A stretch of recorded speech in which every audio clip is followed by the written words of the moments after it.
dizer que estamos profundamente contemplados com esse encontro, vez que a representatividade, a importância de quem está aqui é significativa. Nós fazemos questão, por exemplo, de registrar que algumas pessoas pediram para que nós pudéssemos dizer que desejavam muito estar aqui, mas por conta de outros compromissos não puderam estar, como o reverendo Sérgio Vitalino.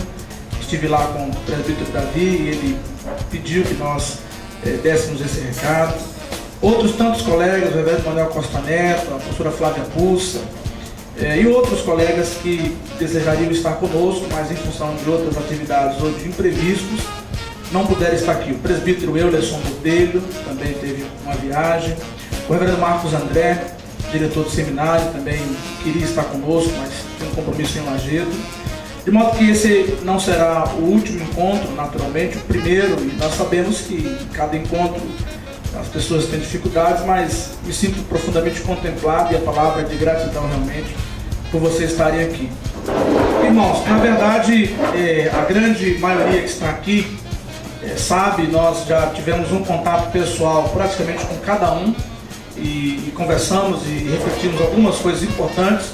Talvez a mais importante dela seja essa inquietação que tem estado presente no meu coração, no coração de vocês, nos corações de vocês, sobre a necessidade e a importância de, como igreja do Senhor, como servo de Deus, termos uma participação mais efetiva na vida pública e termos um engajamento mais consubstanciado.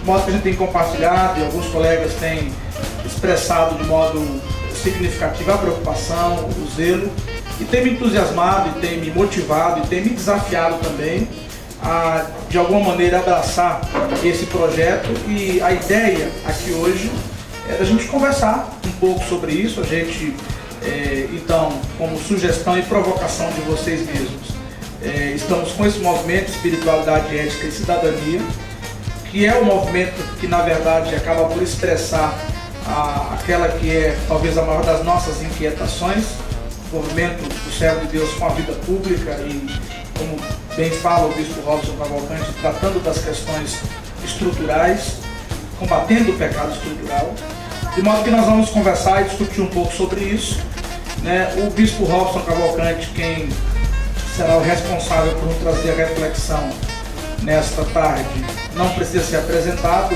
sem nenhuma necessidade de jogar confete nele, que não tem mais sentido, mas sem nenhuma dúvida com certeza, uma das maiores autoridades no assunto, eu não diria nem no Brasil, mas no mundo.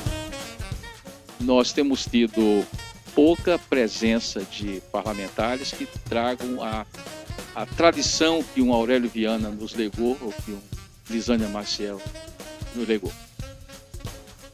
Então nós precisamos de mais gente na linha de frente em várias situações. O movimento sindical, associações profissionais, no campo da vida parlamentar. A cada época a igreja enfrenta uma agenda externa e uma agenda interna desafiadora, nunca teve época de folga. E nós estamos enfrentando lá fora a crise marcada pela ideologia secularista.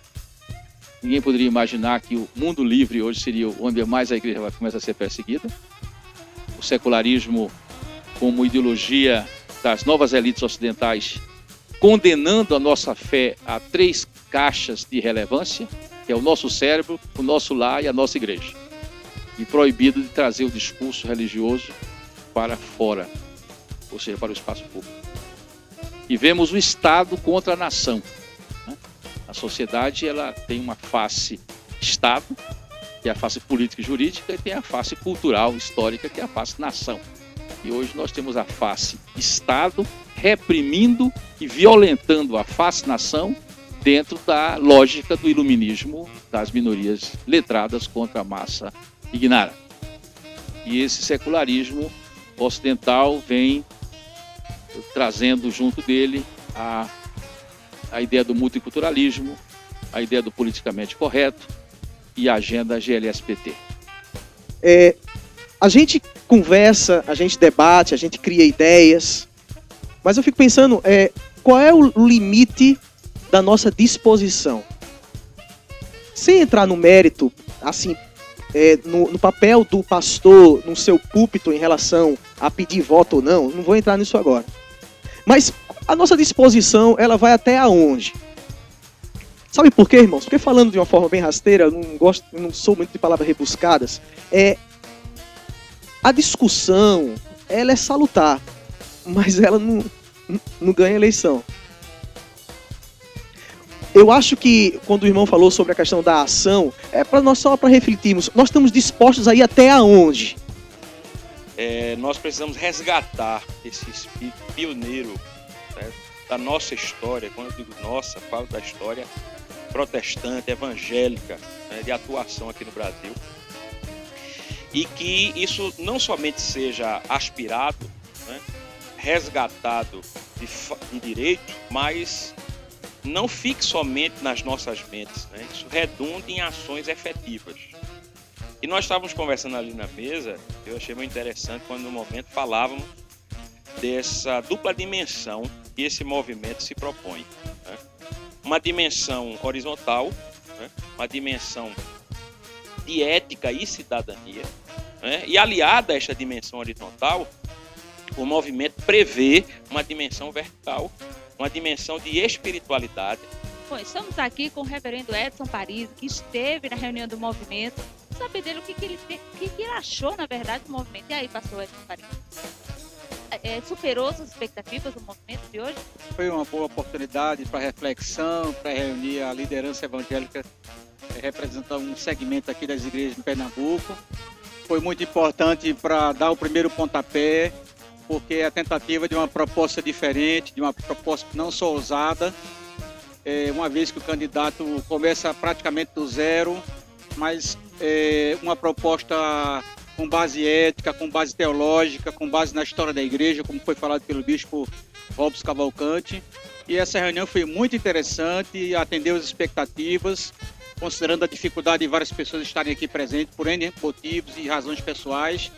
Mas foi muito interessante e oramos e esperamos que esse movimento, porque é muito mais do que uma tentativa de eleger um pastor, dentre muitos outros que possivelmente serão candidatos, mas é uma tentativa de abraçar uma ideia, de abraçar uma proposta, de abraçar uma renovação espiritual dentro da igreja, de consequências na sociedade, que, se Deus quiser, está começando aqui, nesse momento aqui, nessa primeira reunião. Estamos aqui com o cientista político e presbítero também da Igreja Presbiteriana, Eli Ferreira. E aí, o que você achou desse evento de hoje? É um momento importante, até porque nós precisamos resgatar esse papel da Igreja Protestante no Brasil, né? Basta lembrar, falando especificamente de presbiterianismo, o primeiro missionário que chegou aqui era filho de um deputado norte-americano, que é o Simon. Nós temos a importância do próprio Calvino, que existe uma influência muito grande na política em Genebra. É importante que as pessoas entendam que as pessoas muitas vezes pensam que deve votar em crente só porque é crente. Não, nem sempre. Mas aquele que tem uma proposta e que tem compromisso, acima de tudo, com o reino de Deus.